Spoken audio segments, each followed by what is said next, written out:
Whenever we talk about race, we often distinguish it by the color of our skin, or the texture of our hair, or some facial features.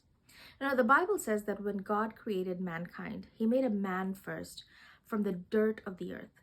He took some dirt, fashioned it into a man, and breathed into the man's nostrils, and he became a living being. And then God put this man to sleep, took one of his ribs, and made a woman out of the rib of the man. And when you look closely at a man coming out of dirt and a woman coming out of a bone, you see that there are color differences there. There is a man who came out of dirt, or when you look at soil, it's usually black or brown, or in some places even red. And I think if you look at iron, when you look at a cast iron vessel, it's black in color. And the earth is full of elemental iron. And I think the first man could have been anywhere from black or dark brown or somewhere in a brown range.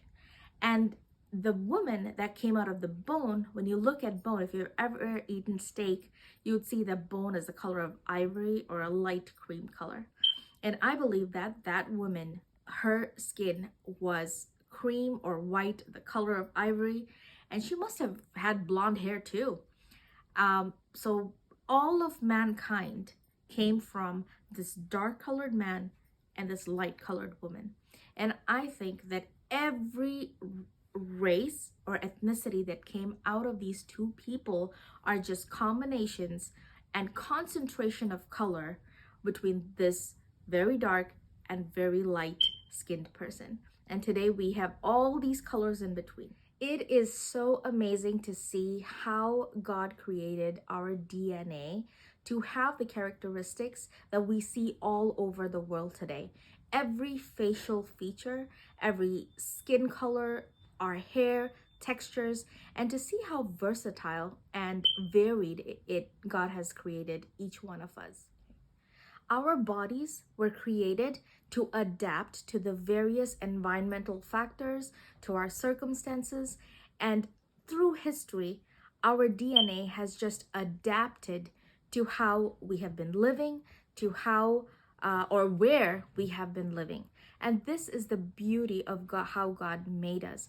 So, coming to the point I was trying to make, we are not different races. We are one race, the human race, the humankind. But all these different colors, the textures, and the facial features that we see, all of them came from two people in different combinations.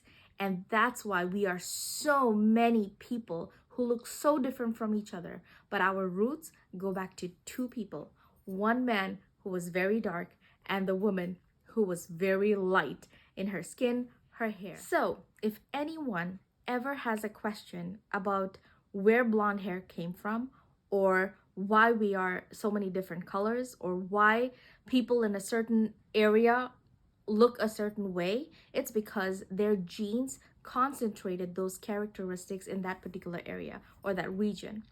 So if anyone has a question, you can give this as an answer. It is written in the Bible. It is cataloged in the Bible about the origin of mankind. And I encourage you to ponder and to think and to do your own research. I've done mine, and that's why I'm able to share this information with you. God bless you.